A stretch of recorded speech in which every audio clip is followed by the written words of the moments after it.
right. Well, welcome everybody to Wisdom Wednesdays, to the CTI podcast, or excuse me, webinar. Today, let's give everybody a couple of minutes to join. I think it just turned 11. Let everybody kind of hop on. And people were excited. They're already on. And we did this specifically at 11, so we didn't bother anybody's lunch breaks. We're having lunch after. That's right. That's right. What are you in the mood for? Something like, that we can take to go in case we don't have enough time. Fair enough. I thought you were going to say Greek. No. I like poke. Which one? Poke? Poke bowls. Is there a poke place around here? There's a couple of stuff on the shoulders. But we'll talk about it. We'll figure it. We'll get there. All right. Well, I think we've given everybody enough time. Well, guys, welcome back. It is Wisdom Wednesdays. We are here with a very special guest. And first, let me give you a background on how we met. I thought I was an athlete, and we were at a pickleball event, and I thought I was doing my thing, looking very impressive. And then I look over to the other court, and there is this 6-foot Amazon just destroying everybody. And I'm just like, okay, I'm just put my paddle down. I walked off the court. I said, you know what? I don't think I want to play pickleball anymore.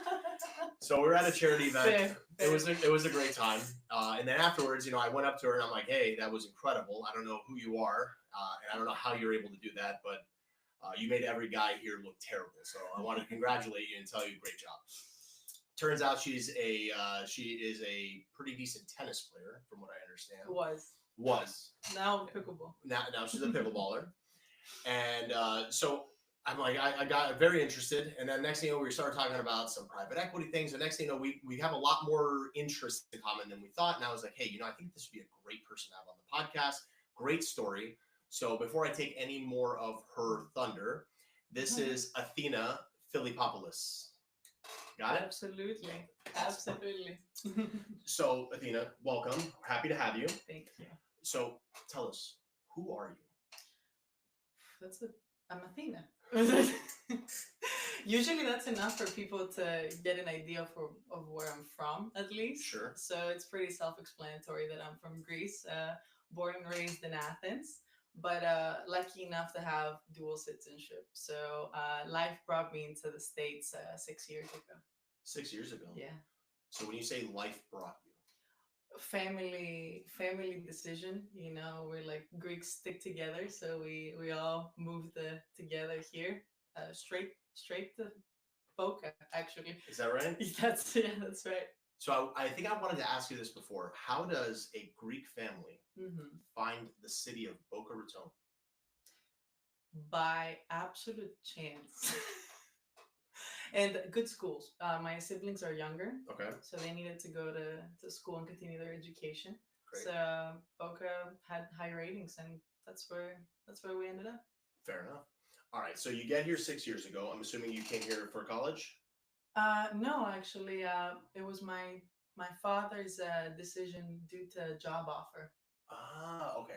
Mm-hmm. But when you came here, you were coming here to go to school? I was already in school in Greece. I had to drop it and start from scratch. Oh, so you were ahead of the curve then, because you've already taken all these courses. It felt good. I jumped right into whatever level everyone was. Awesome. And all right, so when you come over here, what were some of the big differences you noticed from being back home to being here? Differences back then, I guess it's a whole different world, from how the buildings and the roads are structured, much obviously in a larger scale here. A little bit. Yeah. To the people, different cultures. It's like a melting pot that has everyone says that. And but I didn't have that big of a issue transitioning. Honestly, it was a smooth and everyone helped. Having a support system is very important. Sure. And having family makes life a lot easier. Absolutely. When my parents moved over here, all the brothers and sisters moved here. Everybody came in one shot. So they may have gone somewhere new, but it was a lot of familiarity. And they said the same thing. It's a lot bigger. Everything's a lot bigger. Yeah, that's true. So to be fair, I've been to Chicago a fair amount of times before I moved here. Okay. Yeah. And Boca's not Chicago. For those of you guys who've never been to Boca, It's not Chicago, I promise. No. All right. So you do your time at you were at FAU, right? Correct. Awesome. FAU alumni. There you Go Owls. I've got my Both of proof us. behind me. Both of us. All right. So you go there, and now you end up in private equity. Right. There was actually there was so much in between me going to school and me jumping into private equity, that it's honestly sometimes overlooked just due to the fact that the norm here is that you go to school, you're a student, Mhm. and then you graduate school, you get a job, and it's it's a very traditional setup Mhm. for someone that um, can only identify as one thing. So people identify as a student, and then they identify as a employee. You know, so that was never me, to be honest. I never. Well, I'm already going into the motivation stuff. The motivational stuff are that I never wanted to be identified based on my age, or my education at the moment, or where I'm from. So anything that could really, put me in a box, I always wanted to shape that image myself. All right, that's fair. And just so you know, I feel the exact same way you did because I think I spent more time working in college than I did in school. Hmm. And I think that's a work ethic that has gone away because I feel like a lot of kids now, like you said, they go to school and they're students and then they finish school and then they become whatever comes next. If you're fortunate enough, you don't have to work, or you don't want to work. Yeah. Let me tell you, even if you're fortunate enough, there's something about holding that extra responsibility that I think helps shape your future because you know what it's like to struggle. You know what it's like to have to work for it and it's not just given. I feel like something a lot of times that'll change your demeanor. It'll change your perspective on what's out there. For sure. And that's why I think there's two cases: the people that have to and the people that want to. And I was thankfully, I was the want to case. Yeah. I like the way you said that because I think if I had asked for extra money on the side, I think I could have gotten it, but I don't think I ever wanted to ever ask. I'm like, ask my dad for money. I'm like, what am I, a peasant? I'm like, no. I'm like, I'm gonna go get it. I'm like, he's those were the best days. I remember when my dad would ask me, how much did you make tonight? I'm like, I'm not gonna tell you because then you got it. So it's I was in the, for those of you guys who don't know, I spent half my life bartending before I got out of college, and bartending back then was great. That's when people still used cash. Those were good days. Well, I had like the most untraditional jobs you can imagine. Well, I think that's why you're here. So Yeah, it's like the most untraditional, because I think people, what they're really interested in is, kind of like knowing, or at least having a case where you don't just go the traditional route into things. Mhm. And at least for my case, I can only speak. It has led me to good situations, Okay. and my goal was always to get as much experience as I can from as many different things as I can.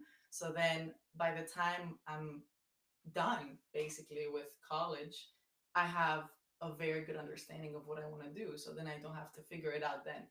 Makes total sense.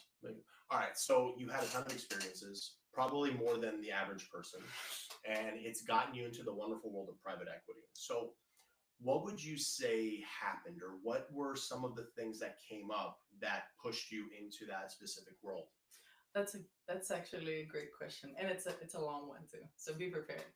Um, Sit back and relax. Let's focus here. There's a lot to be said here, but what I would conclude is that definitely I had I had never applied to a job officially, like before, like, and I think I still to this day, maybe like once or twice out of all the jobs I've never, like, submitted my resume to someone that I didn't know and waited for an interview from someone that I didn't know from before. And I think that goes back to how important relationships are. And what's crazy is that I came from a small country, relatively, to a much bigger country and area. Mhm. And I still find that everyone knows everyone. And the life is, the world is so small. It is You can always find someone that knows someone that you want to meet.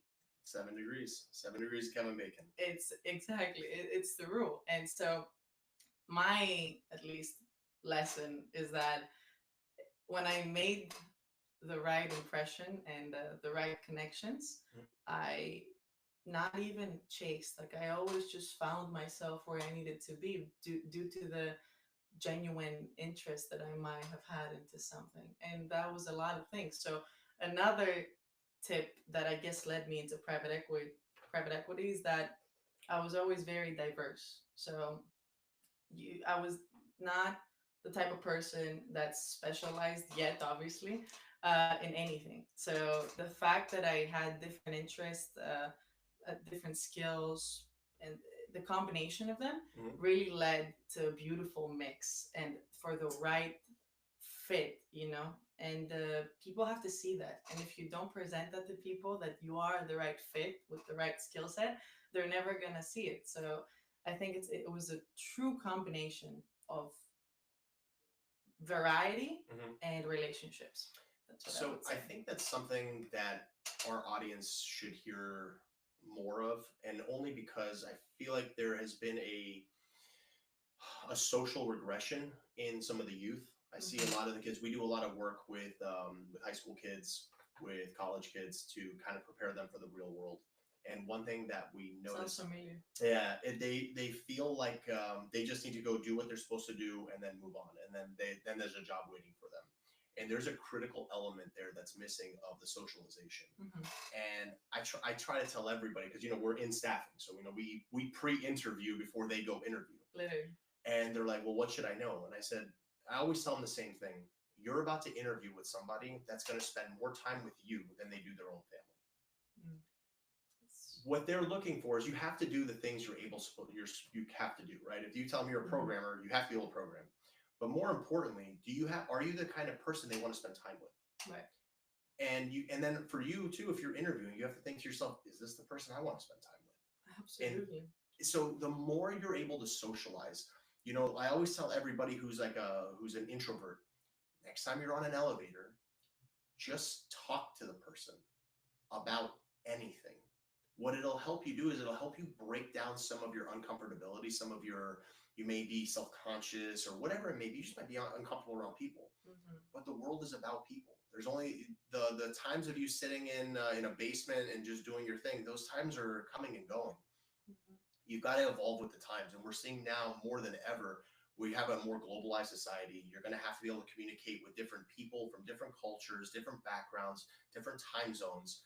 And the best way to do that is just to talk to people.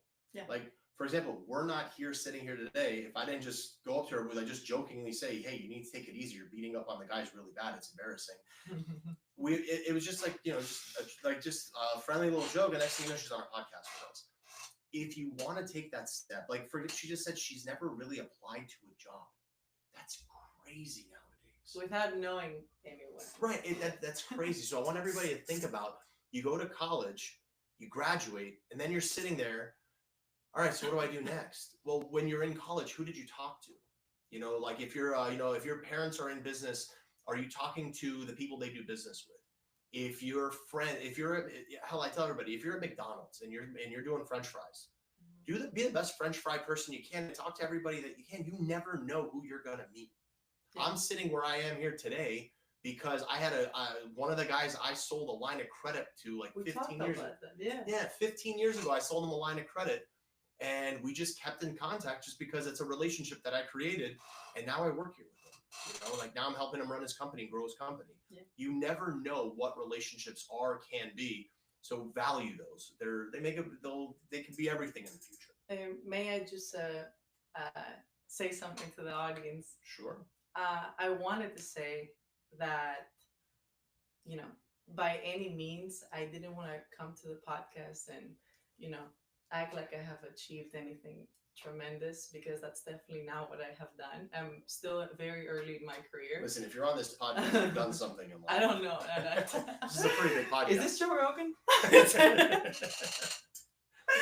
But I wanted to say that I'm very humbled by the experiences I've had, and by the people I've met, and I just feel like if there is something that I can share is how to go about it with the right attitude, and how one inspirational story of someone that broke into something that's relatively hard to break in, from what I've been told at least, um, can then shape your reality. Because I've had dealt with people before that are really stuck into the traditional route, so they, and that's fine, that's totally fine. But I also came from a country, and I was raised in a way that it was so different, and I could then when I came here I could make that however I wanted to make it. I could be a super introvert because I was not from here, not raised here, or I can just open my wings to any possibility. And Good choice. and that's what I wanted to share. Like my one of my good friends, work friends, I told him he should come to your podcast because he's also very young and successful. But he said I haven't really done anything yet, and I said me neither. So it's about sharing it with good people, and if there's any insight I could provide that's useful, that's like the best. Well, I'm happy you brought up insight because I think one of the biggest taboo words in business is the word private equity, because nobody really knows. I would say the majority of people don't really know what private equity is, or it could have a very negative connotation where, oh no, PE just bought that firm, they're going to gut it and sell it. There's a lot behind private equity of what it can be, what it can be used for. So you tell us, you're in private equity now, you've been doing it for a couple of years. What is it that we should know? Explain it to us as a child almost. What is private equity, and how does it work within our economy? Okay. To my best ability, I feel confident about what I do and how I understand it. I took, let's say, the express lane with my company K2 Ventures, of learning, because I work side by side with the managing partners. So at this stage of my career, that's a tremendous opportunity that they've given me, and they've also given me the freedom and flexibility to attend a ton of educational and networking events, which has also shaped my idea of what private equity is. So, in the simplest form, everyone wants to own some sort of equity, and you should want to own some sort of equity in your life, whatever that equity might be. That translates to owning a house, owning a stock, um, obviously owning a business. So everything that can produce when you're not producing, in a way, Sure. and that's yours that you can keep. So specifically in private equity, we look at investments available outside the open market. So the open market being the stock market. So if you are someone that has a stack of money sitting, or you want to diversify your portfolio, thinking that the stock market might crash, or like that could be the whole economy too, but that's not a good example. But if you want to diversify either way, uh, you can become an independent sponsor. So an LP, limited partner, in an investment. So you don't need to buy a whole company in order to own a company. You can just be a partial investor. And that's what private equity does. We buy companies from people that either want to retire, or they want to uh, have a shift in their career. They've done very well, because we look at companies. The difference between private equity and venture capital is that private equity gets confused a lot. Is companies that are somewhat established, they have a consistent revenue, they are profitable, and then therefore trustworthy and more risk adverse. Okay.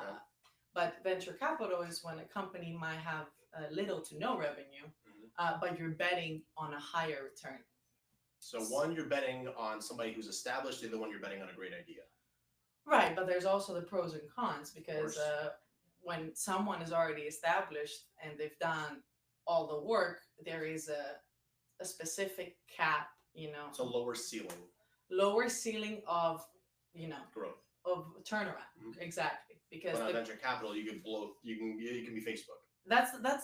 everyone thinks so. What if I'm the next Facebook? What if I'm the next Apple? You know, For every one of those, there's 100 million that didn't. and that's the bet. That's the bet you're gonna take. So by being in private equity, yes, you have a less risk of losing your investment.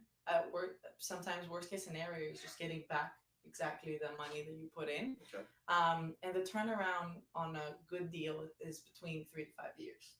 Versus 10 to 15 years on the venture capital. It depends. Might be may in never a year. happen. Yeah, Might be right. in a year. You You're right. you never know. But we're not Silicon Valley here. No. We are South Florida. We're Sand and Beach Valley. South Florida is growing for sure. So if that was a very simple way of explaining it, is if you own a company and you're a business owner, you talk to us or we talk to you. You decide if you want to sell your whole company, a portion of your company, for whatever reason that might be. And then we use our network of investors Mhm. to come in and bring capital, but in exchange of equity based on whatever evaluation your company might get. All right. So I want to see if I can simplify that for some of the people that may still need a little simplification. So private equity is, you're talking about everybody should be some sort of equity holder, whether it's in your home, rental properties, stock market, anything like that. But that should be the goal of anyone that wants to be financially independent. Perfect. And if you want to continue to grow that to a different sector, you can start becoming a owner of a business, correct? And that's what private equity is? Part owner. Part owner. Mm-hmm. Okay. So actually, I think this is really cool because I think there's a lot of people out there who are like, maybe have enough in the stock market. They already have a couple of rental properties. Like, what else is out there? Right. And you think about it, if you think you can time the market, or you think there's something coming up, like for example, right now, if you find a manufacturing company based in America, that's a gold mine to go after, right? Because you realize with the change in administration, America manufacturing is coming back to America, Right. so you're gonna have a boom there. Mm-hmm. So if you're able to time it, so right now, if you're in private equity, like if you're trying to diversify, that's not a bad idea. So private equity is ownership at some level of a company that's already established. So then let me ask I'd say that's correct. So it's livestock. It's like how you have a stock in the stock market, Mhm. but you own a stock of a real company that you can actually, Okay. like interact with. All right. So then, all right. So with that being said, so you find this company, say it's like a shoe company, they make these like amazing sandals, right? Mm-hmm. And you're like, okay, they're established, they've got consistent revenues growing like 5 to 7% every year. All right, you buy this company. What is now your goal? So that's a great question, and that's what I wanted to also make sure I clear for the audience, because you mentioned that sometimes private equity is, how did you say it? Not scumbags, but they have a bad rep. They have a bad rep. Correct. Yes. So from my experience, again, what I would advise is, I work for a smaller boutique office. So my office that we do private equity, it's not a corporation of multiple offices all around the world that you get lost into. Mhm. So we have a small but very, very strong team that has tremendous experience, including myself being on the team in a way that I am very personable. So the same way I'm personable with anyone that I meet, I'll be the same, personality that, that someone will want to see when they interact with someone that's looking to buy their company, their baby, So you want to have that kind of trust and relationship with anyone that you interact with, and this trustworthiness that the company is going to maintain its character, Got it. And so I consider our company, K2 Ventures, a very good start for anyone that's considering selling, because we truly care about the person that's going to sell their company to us, and also our investors that trust us to know that this company is going to continue to succeed. So what we would do in the goal is that, depending on if the owner wants to stay on or take off, we would do a couple, changes that we see fit. If that's budget changes, if that's expenses, if that's expansions, even add-on acquisitions, all that stuff, Mhm. in order to maximize the revenue and the value of the company in the next couple of years. So then we can all exit happily. All right. Mhm. So just so I have it right, so we're not going to talk about other private equity. We'll just talk about your firm and what you guys are doing. So you're looking to find a company that's doing well, and you want to help them kind of get to the next level. And a lot of times, as small business owners, they're capped on what their capabilities and their resources are. Mhm. So if they partner with somebody like you guys, say you take on like a minority stake in the company, they stay on to continue running it. It's rare that we take minority, but it happens Okay. if it's a good case. Mhm. All right, so say you take a majority stake, say you take like 75% ownership, they keep their 25, they stay on to continue running it as like a COO type. And then your goal is to give them guidance on their finances, Mhm. guidances on some of their resources. Hey, listen, I know you're using XYZ vendors, maybe try using ABC vendors. It'll help you reduce your costs, make you more efficient, make you more money. And then last but not least, like you said, if there's an opportunity to buy another like company, you'll help with the acquisition of another one, really get the company bigger before you decide to exit. Right. So I think people get the main idea. Private equity offices have different resources. Of course. We have advisors. We have our own managing partners that are extremely experienced in many situations, like going IPO or doing all those types of big moves within a company.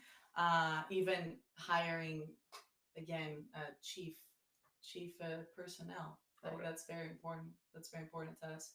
So good leadership makes good companies, Of course. and we truly stand by that. And it's like we do try our best in order to maximize whatever the company is doing, and we would only invest if we can actually see that we can, because if we can't, then it's just not a good fit. Yeah, you're not going to waste your money, right? It doesn't make any sense. And our time and money and like our efforts, but we would find a way if we believe. Fair. Mm-hmm. And that's why I love the idea about if somebody partners with private equity is like, okay, somebody believes in this company as much as I do. Mm-hmm. So this is a good idea. All right. So right now, what is your current role in private equity? What are you currently doing? So I am currently an analyst. It could be described as a financial and investment analyst. So I'm the first eyes that see potential deals. I evaluate them in a surface level at least, and then I pass them along. After that, we kind of put together an evaluation of the deal, not the company, an evaluation of the deal.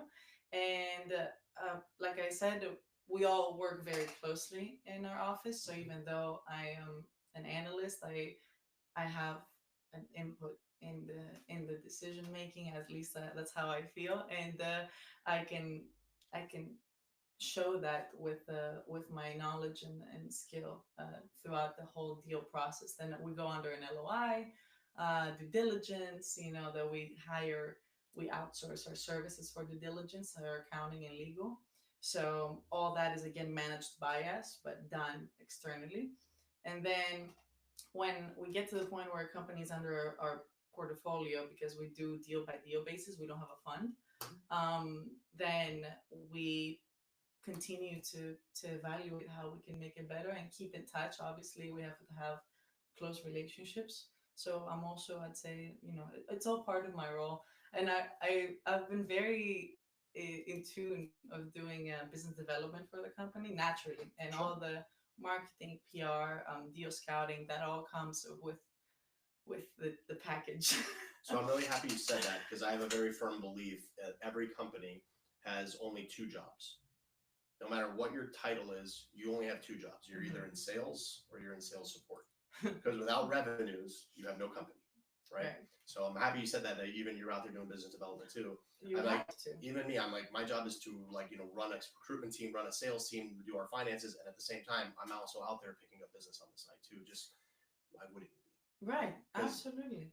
At the end, we're all tied into our companies doing better. Mm-hmm. So if I'm having a cigar at a bar and I hear somebody talking about, oh man, I'm having trouble with this, I'm like, really? Tell me more.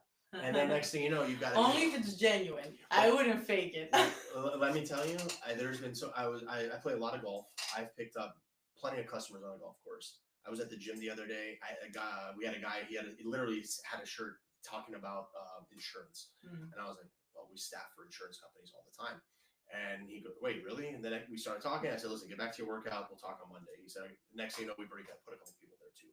So it's just I love that aspect. I love the fact that even That's though a you're good pass you gave me because I don't think I've told the audience what exactly are my external interests. That we talked about the variety, which obviously it's pickleball. I I came from tennis and I've been teaching. I used to teach tennis and pickleball. And now I've shifted more to pickleball just on my free time that I like to spend. And it's funny if you think about it. Pickleball is starting to become an elite sport, you know, and it's shifting from older ages to all ages now. I agree. And think about how many people can afford to take 1 to 2 lessons a week, midday, and pay every lesson, between, I'll say a range, I won't say the exact price, but every lesson is between $100 to $160 an hour. So whoever these people are, I've met a lot of them, and it helps a lot tremendously with making personal relationships and also professional relationships. And so sports are a huge thing that it comes out naturally. Everyone relates to it. So if you are networking, I would highly suggest that you do a sport and you're good at it because people respect you when you're good, like Zia. It is what it is, guys. It is what it is. My first job, well, also when I was in Greece, I started when I was like about 17. It was an unofficial job, but I was a karate instructor for my dojo that I was learning. So not only can she beat you up on the court, she can also beat you up in real life. So. Don't hold me accountable legally for that. Okay, so we talked a little bit about your where you are now in private equity. I always like to look at the future. Where do you see yourself like 5 years, 10 years from now? That's a big question. That's why we're here.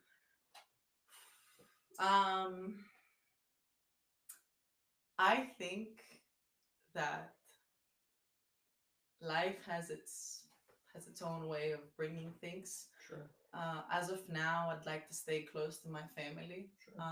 So South Florida, area. And in the next 5 years, 5 years is a good amount of time, but not tremendous. So I would focus on my career in the next 5 years. If you told me 10, I'd say I want to get married. But 5 years, I would definitely put my career first, and I'd like to travel more for my job, but also for personal.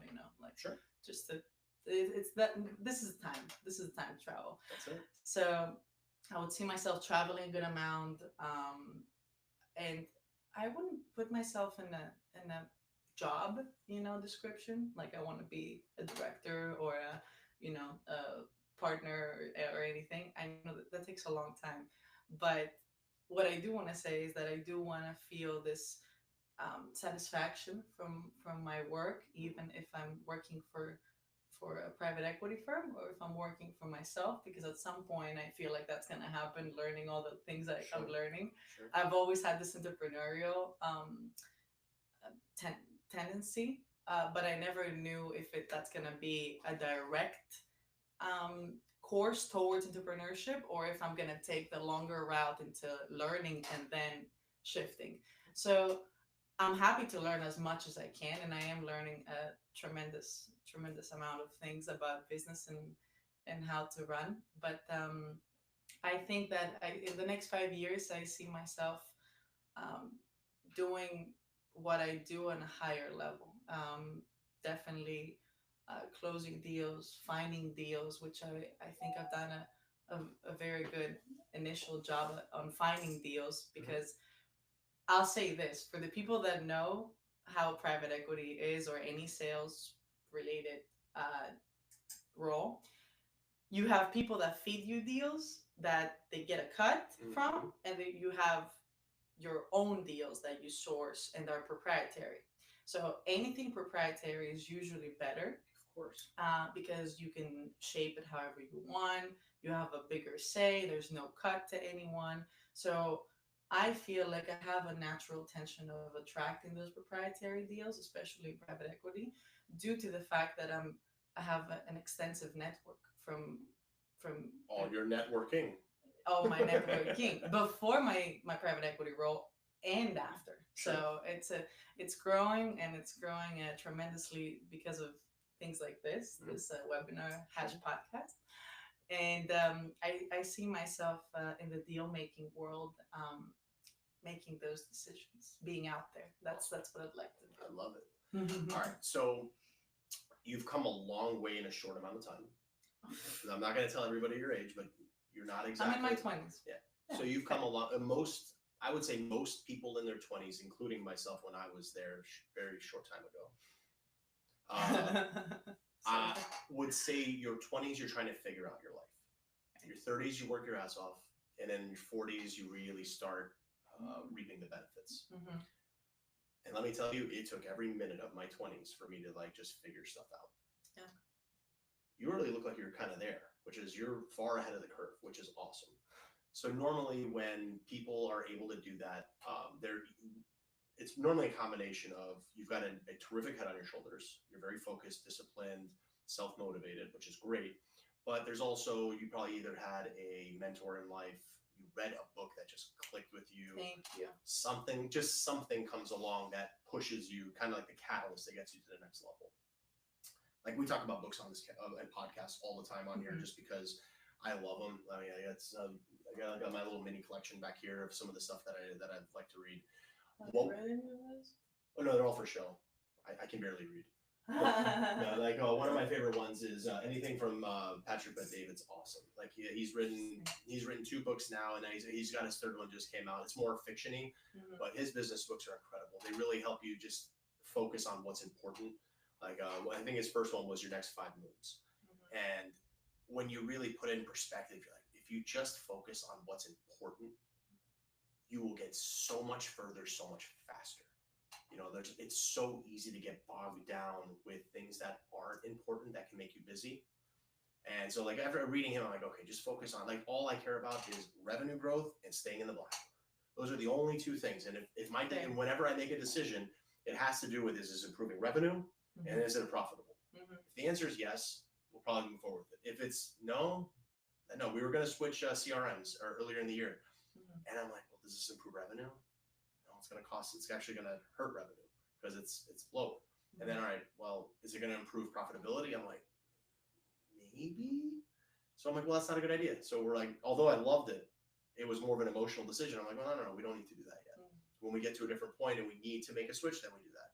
But with you, who's clearly come a long way in a short time, what would you say, either book, podcast, mentor, where would you say like the biggest influence? Yeah. No, that's a great question, and I do attribute a lot of my growth to people that I've interacted with through the years. Some of them in Greece, some of them here. It's a good mix. Definitely starting from my family, but outside my family, obviously I was never pushed into doing anything. Like I was never pre-directed. So I feel like that gave me a lot of room to explore what I wanted to do with my life and who I want to be. And I think my first mentor was my high school teacher in Greece, Dr. Sultatis. Shout out to her. I made a LinkedIn post recently about her because she emailed me a picture of myself when I was in high school. I almost cried when I saw it. I was like, wow, how did she find that even? And she said, did young Athena know where she would be back then? You know, when I looked a little like, I was like thinking about stuff. I was interviewing students to join the Junior Achievement Program in Greece, which is how I initially started my journey into business and entrepreneurship. It was through Junior Achievement. If you don't know Junior Achievement, it's it's a worldwide nonprofit that assists kids in learning financial literacy. And actually, Florida, I think, is the only state that has made it mandatory into schools, which is a very good start. Nice. So, Junior Achievement, they had a company program that you build your own company with a group of classmates of yours in high school, whatever grade. It's just as long as it's high school, you can do it. And you put it into competition throughout the whole country, Greece. And then if it's that good, you go against Europe, against European other countries, other kids companies. And so that year, my teacher, she put together a program, and I had to take some responsibility. So we were brainstorming, we came up with a good idea. I took the responsibility of being in charge of the financials back then at 15. I was like, okay, I'll try my best. And she mentored me through the whole program, as she was an economics teacher Mhm. back then, and she still is actually. And we did really well, and I've valued our relationship so much since then that we still keep in touch to this day. Every time I go back to Greece, we meet up. That's awesome. She's very dear to me, and she still guides me to this day. That's awesome. And she was my first mentor. My other mentor in Greece, I'll keep it short. That was a long story. My other mentor in Greece was my sensei from karate. Uh, Karate has been a part of my life for about 15 years.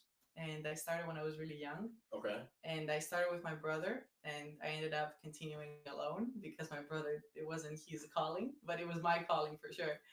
And I found a lot of myself, to be fair, like a lot of my maturity and like drive, it came through karate. So I would definitely put my kids to do karate in the Discipline. future. Yeah, discipline, self awareness.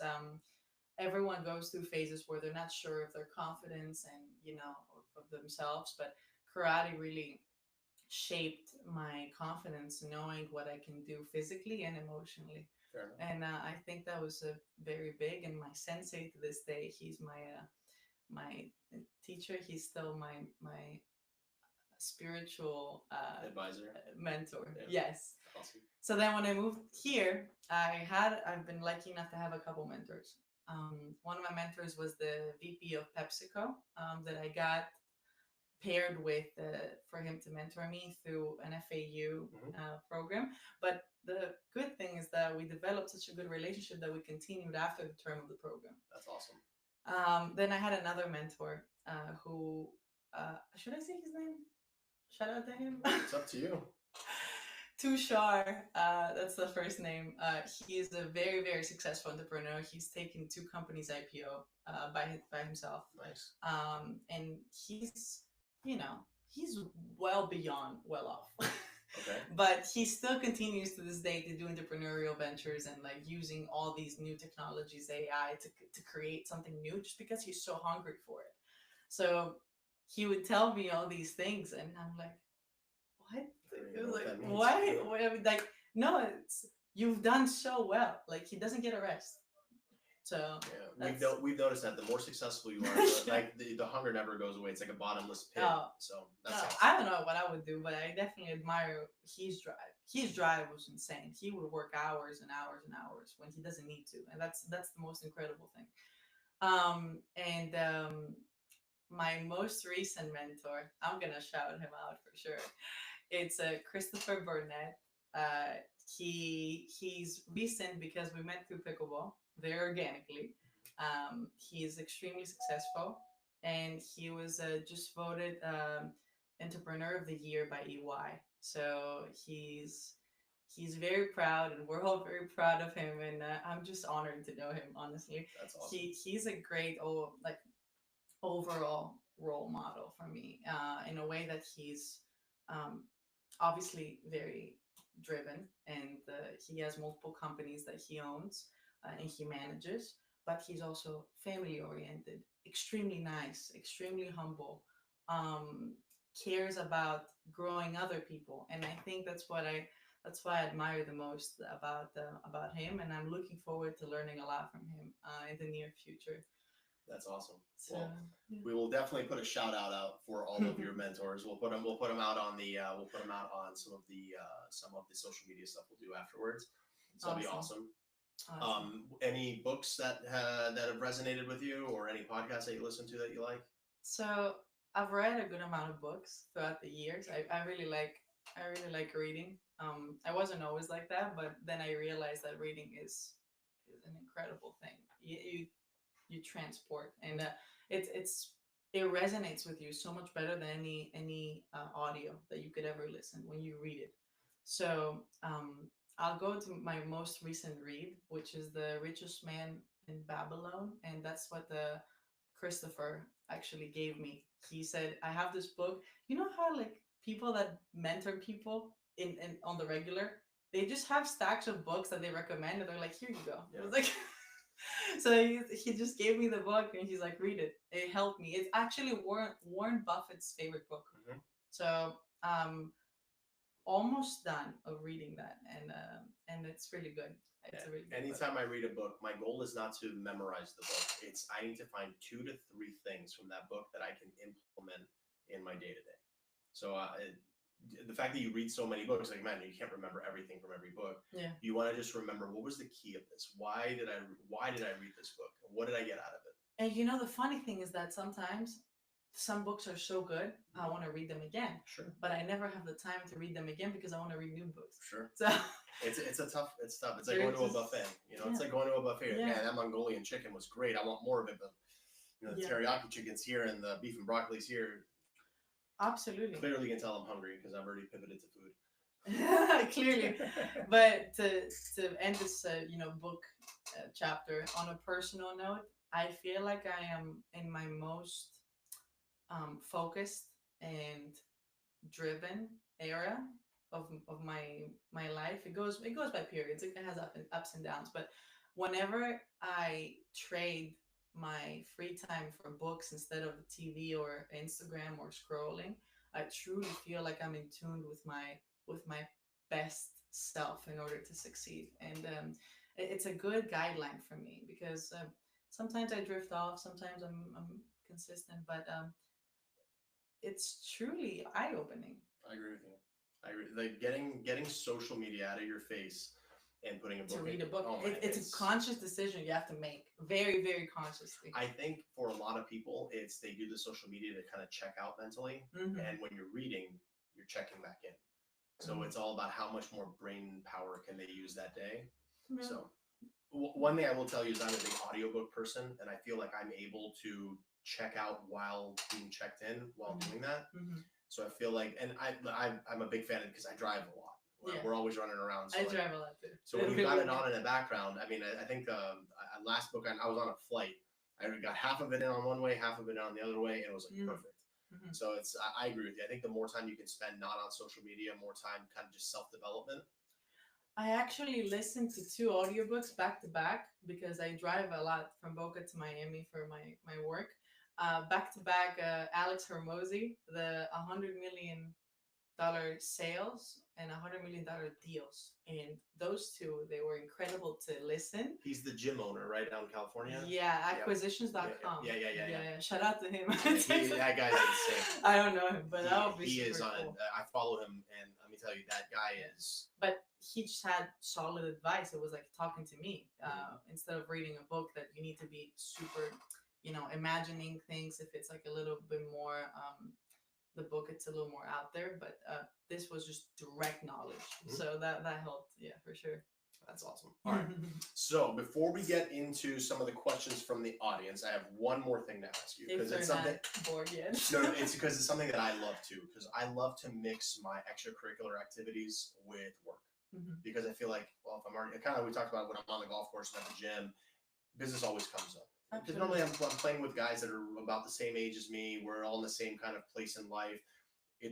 Business is, top of mind for all of us. So we're always talking business. Right. So I want to know with somebody like you, like how do you incorporate like your personal stuff with business, or do you keep it completely separate? No, not at all. I think I'm just like you. Business is part of my life and who I am, but not in a way that it overshadows my personal life. Sure. I find it as actually very complementary to my personal life because, um, well, jumping into like a whole different category, but think about it as if, you know, I'm young, I'm a woman, I'm a female, and I need a lot more credibility to establish myself. Uh, Not comparing to anyone, just for me, I feel like I need the more things I do, the Mhm. more credible and the respected I am, because I'm still in a very early stage in life. So I choose to project my career in my personal life in a way that's healthy. Can I tell you, I could not agree more with that because I remember being in my 20s. And I graduated college early because my birthday fell like a right on the cutoff. Uh-huh. So I was like a year behind. I was a year before everybody. So like I was 17 when I graduated high school. I was like 20, 21 when I graduated college. So I Wow. was very young. So I remember when I entered the workplace. I mean, and thank you. I have a baby face. So like nobody. It was very hard to be taken seriously. So Is I that why always, you shave? I have to no because it's listen. Now I'm not young. Now I got the white and the beard, and it's not good, and the kids don't like it. So one of the things that I realized, and one of the things I always push to the, especially the younger generation, I would say everybody under the age of 40, what I would consider the younger generation, Mhm. you only get one chance at a first impression. Yeah. You never know who you're going to meet when you go to the grocery store, when you're at the gym. That whenever I make the decision to leave my house, I make sure I'm put together. Without stress, but yeah, with no stress, but yes. Yeah, I'm not putting a Yeah. suit to go to the gym, but I make sure when I go to the gym, my shirt's not ripped. Mm-hmm. I make sure my socks match in case I take my shoes off. I make sure like everything goes together. I make sure when I'm at the golf course, I don't look like a disheveled mess because I see a lot of disheveled messes out there. You're like, okay, that person, because the way you present yourself is the way people see you, Mm-hmm. and I think that's something that everybody kind of can kind of take to the bank. It doesn't matter where you're from. It doesn't matter what age you are. It's how you present yourself. If you're 23 years old, nothing's going to change the fact that you're 23 years old. But if you're 23 years old and you dress like an idiot 23-year-old, nobody's going to take you seriously in life. But if you take a look at, you always want to dress like the people you admire, the people you look up to, the people that you want to become, and ask yourself, okay, if they're dressing like this and they're here, and I'm dressing like this and I'm here, there's a correlation there. Always present the best version of yourself. You never know who you're going to run into. So I cannot. I would, if I had any tattoos, I would tattoo it. Dress for success is so real. It's so real, and I mean, there's so many trends going on, like in like every year that change the way we feel about style and you know presentation. But I feel that the traditional way of classiness, you know, either if it's for female and male, and classiness comes with quality. So by wearing quality, you feel quality. Agreed. And so I think that's huge for me. I'm not an outfit repeater. Every time I go out, I like to wear a different outfit depending on how I feel, and it's part of the reason why I'm either confident or not confident. And I think that's major. So I will tell you, I am 100% outfit repeater. I like repeating outfits, especially when it comes to when I'm not at work. I have like these 7 go-to shirts that I absolutely love, and they fit perfectly, and that's what I wear. They always like, oh, you want to try something new? I'm like, no. We don't mess with something that's not broken. Well, maybe that's good because I need a bigger budget for not being an outfit repeater. All right. So let's see. I've got the Q&A up over here, and Jessica. From people? Yep. Oh. So Jessica asks, what is the best piece of advice you've received through your entrepreneurial journey? So that's very well put because my journey has been both entrepreneurial and entrepreneurial. We talk a lot about that on this podcast. Good, yeah. Good. Because I truly feel that you can utilize your entrepreneurial skills within a company, and a lot of people actually want that. So, what's the best advice? Oh, I think I've definitely already said it in a way, but gladly I will emphasize again on it. Best advice is communicate your value at the best of your ability. But in order to communicate your value, you have to know your value and believe in your value. And by presenting the best version of yourself, whatever that might be, as long as it's authentic. You don't want to present something that's not real just to impress. But people, the right people, which is what happened in my case, the right people will immediately see that value and utilize it because you need to be an asset to whoever you work with or for. So the fact that I work for a company doesn't make me feel like I'm not an asset to them just because they employ me, or that I work for them. Mhm. Like I work with them. Yeah, and that's how I'd like to see it, at least. All right. So I do have I got a question here from James. And by the way, I cannot agree with you anymore because I think that's fantastic. Mhm. Networking is one of the most interesting things because Absolutely. it can go wrong so quickly, especially, and I would say, I remember being a networker in my 20s. I think I was out there for every and any reason because I didn't really know what I was doing. Oh, Just real quick, what is some good advice for that you? networking? Yeah, Um, that's from James, by the way. oh, good, good, good. I like getting bombarded with new questions. I truly feel if there's if there is a couple of things that I feel confident for in my current state of like state of being is my networking skills. They've gotten me where I am and where I think that they'll get me where I want to be. And my best advice is walk into the room, scan the room, because I do this almost on the daily now, and I love doing it. I wanted a job that would allow me to do this because I was doing it before without getting paid, and now I am getting paid to do it. It's awesome. So, like, I love going to events. I think events have a tremendous value. Um, Obviously, in-person events. I mean, when they're organized well. So, uh, a couple of things that I would suggest: scan the room, pick different pools of people that you talk to, and don't overstay. Like, say a couple of things. Try to relate to whatever they're saying, because obviously majority of the time I am the minority in the room. I'm huge honor to me is that I'm usually the youngest person in the room, and I love that. It gives me tremendous upside, so I can talk about a lot of things that other people can. Sure. And I try to resonate with whatever everyone's saying when it's obviously genuine and proper.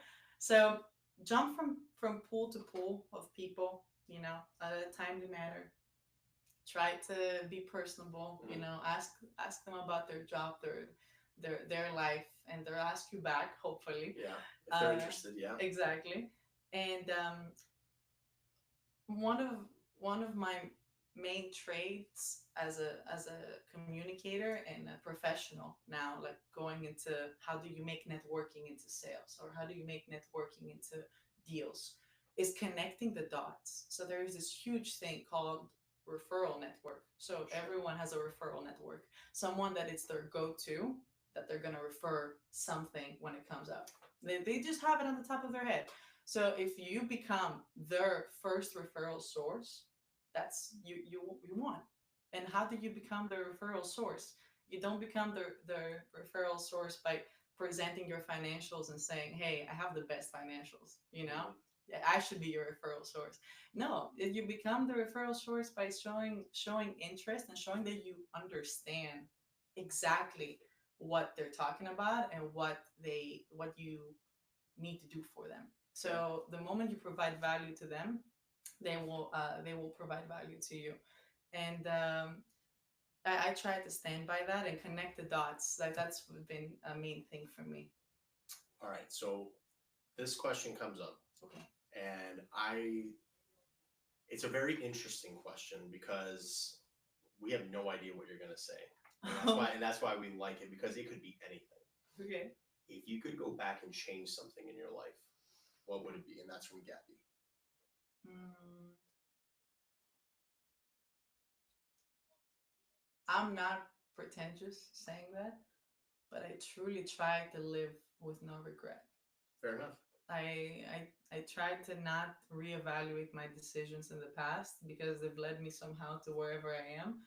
And if I'm happy where I am, that means whatever mistake I've done, it has led me to a good place. And I try to, I want to maintain that same mentality because I feel like as you grow older, you make more mistakes, and it's harder to say that I live with no regret. But at this moment, I live without any Fair regret. enough. And I'd say I agree with you on that because I would say there are no the only time you make a mistake is when you don't learn from it. Hmm. Yeah. And it seems like I've made plenty, I promise you. And as long as you learn from them, you are better where you are tomorrow. Absolutely. All right, now last question, and we do have a decent mix of listeners. What would be the best piece of advice? I think I kind of know where you're going to go with this because I think it's the same direction I would go to. Okay. What piece of advice would you give to a young professional, kind of post college, maybe messing around with their first or second job, figuring just trying to get their feet wet, trying to just get their feet stable? Mhm. What am I going to be doing? What kind of advice would you give them so they don't feel like they're falling behind? That if you have the right personality to apply this advice, I feel like you'll go far further than I have, hopefully. But if you communicate what you want to do, which is that, or what you don't want to do, because what I don't want to do is that I don't want to be working in front of a computer with no external communication and looking at numbers all day. It's part of my job, but I don't do it all the time. Right. As long as you can communicate this balance, I would suggest find something that you're really good at or that you think you could be really good at. You can fake it till you make it. It's a real thing, and offer that free of charge to organizations, not companies, organizations. And my journey with that started with the Junior Achievement. After I completed the program in Greece, I offered myself as a mentor for the next year, which is where my mentor took the picture. And then after I mentored, I became the event coordinator for the European alumni organization. So I remained with the organization offering my services in a way. Then when I moved here, immediately I joined the Miami Junior Achievement Office, not knowing anyone else, and I mentored for them. I volunteered. I joined the Young Professionals Board, which opened a lot of doors then. Then not only I joined the board, but I took responsibility within the board, and I think that makes a whole lot of difference because I still offered my services free of charge and became the chair of events because I love organizing events. Again, something I love doing, so it's not a burden, but you do it and other people value you and you get exposure, personal exposure. So, 2 years of chair of events this year. Successfully chair of PR and marketing. So shout out to Junior Achievement of Greater Miami. Please tag them. And they're doing an amazing job teaching financial literacy. And my most recent involvement has been ACG, Association of Corporate Growth. I've been very fortunate to interact with them through my private equity role. And it's basically a community of M&A professionals. Anyone that's involved in at any stage of a deal, either if that's accounting, legal, investment banking, private equity, anything that has to do with it. ACG is like the the connector between all of them in order to form this referral network I was talking about before. So by by seeing what ACG does and by seeing the potential in what ACG does as a young professional, sticking to the question, immediately I thought, how can I be part of this, of the organizational team, so I can get more involved, so I can get more exposure and offer my services. And I did. So I am now the chairwoman of the Coffee Connections for Palm Beach, and I am the founding committee board of Palm Beach, so Love ACG it. Palm Beach Network, Love it. and very happy with that. I've met an amazing amount of people, and I think that's the group of people that are going to help me continue growing in my career. I have no doubt of that. I love it. So there you go. The advice to young people is get us as involved as you can. If that's something that you do volunteering on the volunteering side, if it's something that you do on the athletic side, still get involved. But Don't be at home. don't be at home. That's you need to have a specific type of character, in order to do that. But I think if you do have that character and you're thirsty, you'll find things to do outside the house that will definitely get you through the door. I love it. And on my side, it's pretty simple with those. No matter what your job is, do it the best you can. You never know who you're going to impress. Do it.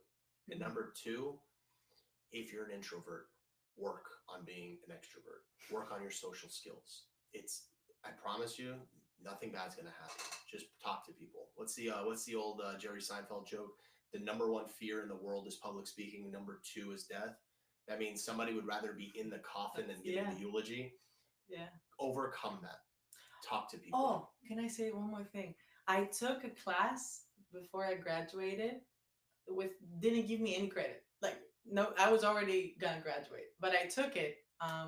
Actually, I think I didn't tell my dad, but he paid for that class because it was extra. So, but I took it, and it was public speaking class. I took that class too. Yes, but I didn't need it. I took it because I thought it was my last chance of getting that kind of in-depth. It wasn't a workshop, it was a whole semester in-depth class into public speaking.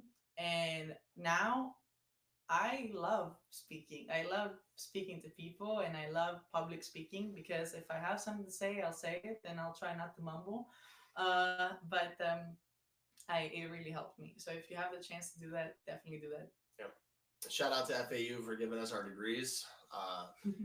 Bachelor of Science in Economics. Not a shout out on how I had to get my degrees because my person may have messed up on my graduation. I had to take an extra class over the summer, but it's okay because you ended up giving me 2 more degrees, so I appreciate it. Oh yeah. Yeah, it was the best mistake ever made.